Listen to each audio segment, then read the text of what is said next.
You're listening to the Monday Night Community Show with Daniel on BRFM. So we are talking to Kevin and Kathy. We're talking all about the Lighthouse coffee shop at the Hope Street Centre.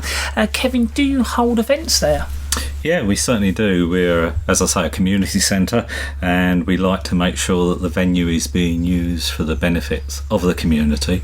So we hold training events, we hold community events.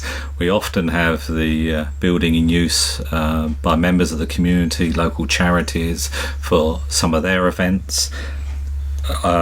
Later this month, on the 27th of April, in our online suite, our computer training suite, we have free lessons for those that want to come along to learn just the basics, have an introduction to using computers. So that's on the 27th, Friday the 27th of April. There's taster lessons on the computer at 9:30, 11:30 and 1:30. So we'll give the numbers later, but you can call the centre and book a place. We've held, as I said before, we hold health and safety training. We've held first aid courses. We also, in conjunction with the church, have put on concerts and events such as that. And in fact, there's a band concert coming up. Yes, hopefully May the 12th at 7 o'clock, Saturday, May the 12th. Faversham Mission Band. So yes, we like to have the building in use in all sorts of ways. So yes, we certainly hold events, and we can also hire out our rooms. We have one hall that's excellent multi-use venue. We have the PA induction loop, projection facilities. It's a solid wood floor. We have kitchen facilities at one end for washing up. So that's a lovely hall with tables and chairs to suit a variety of reasons, uses, but it can be used for training. We have a yoga class that's often is there every week. We have a number of other users of that.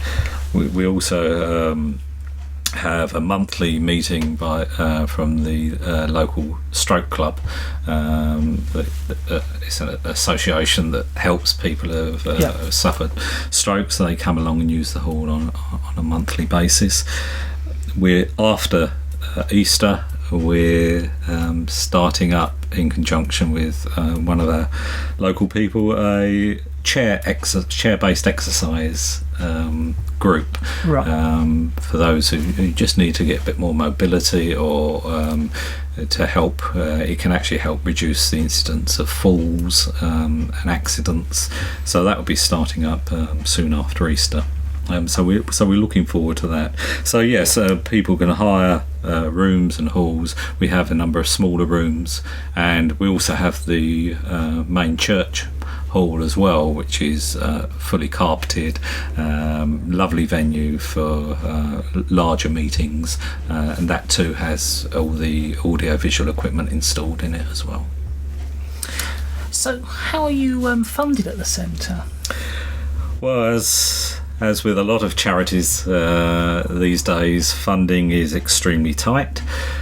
We obviously receive funding through hiring out our rooms and facilities. We have long-term tenants, and we receive funding that way. Our coffee shop is our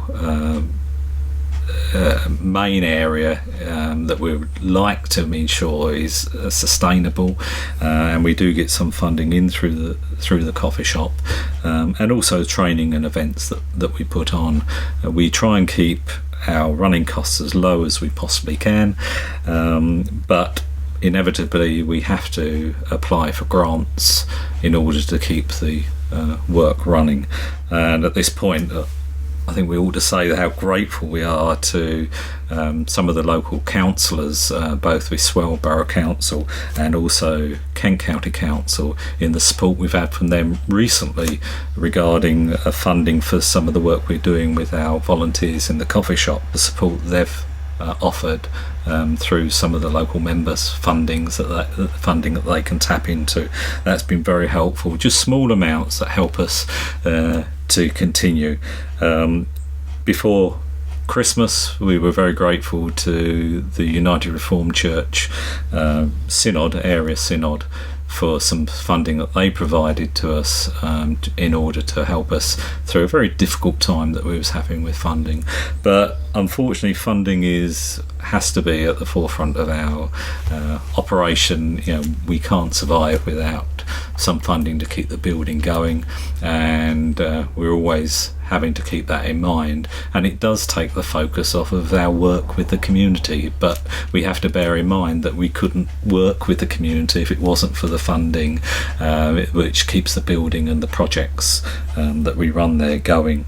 It is very difficult at the moment, particularly with a number of grants now moving over to a more contract basis, where we would have to provide services effectively to the local council or to other local groups. You need a certain infrastructure there to be able to bid for those contract-based grants, and that is difficult for small community groups and charities like ourselves. But we're very grateful, as I say, to the support we've had from a number of people, and we just look forward to continuing to receive support from the community itself.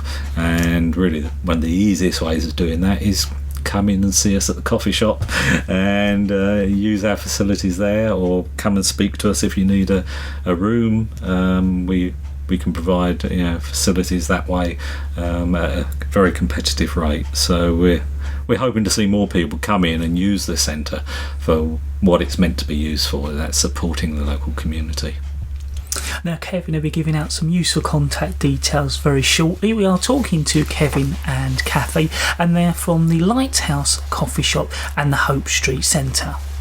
At the moment, we're talking to Kevin and Kathy. We're talking all about the Lighthouse Coffee Shop and the Hope Street Centre.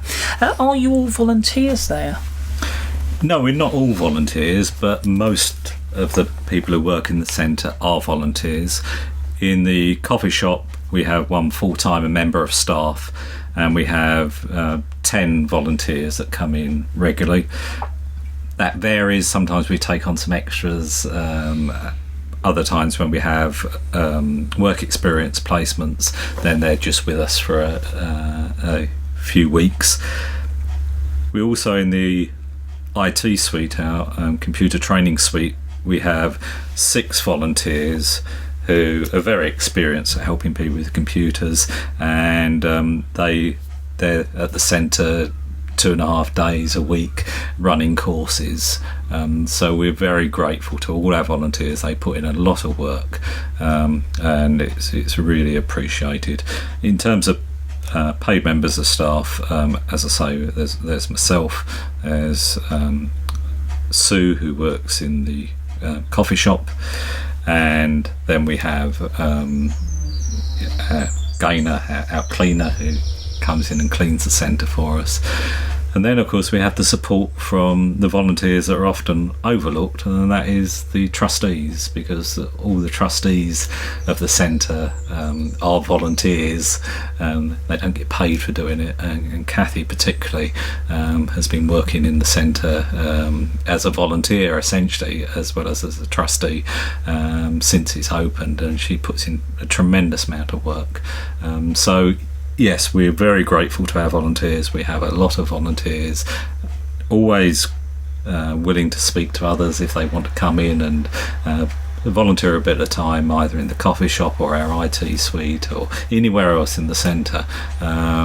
We can't guarantee that there's going to be a position, but we're always willing to speak to people and allow them to come in and experience the area that they're interested in and get to know us a bit better. So, if our listeners would like to find out more, or even find out about volunteering, how can they get in contact with you? Well, the best way is to phone us at the centre, and the centre number is 01795 583 824. If someone's interested in our computer classes, then they can either phone the centre number or phone 583 675, which goes through to our computer room. Obviously, they can always pop into the centre. We're open, the coffee shop's open between 8:30 and 2 o'clock, but there's someone in the centre that always through till 5 o'clock. So by all means, pop in and have a word. Or if someone would like to email me, then the email address is managercentre, that's all one word, managercentre @btconnect.com. Kevin and Kath, I'd like to thank you very much for coming along and telling us all about the Lighthouse, Kath, and Hope Street Centre. Thank you, Daniel, very much indeed. Thank you, Daniel, for inviting us.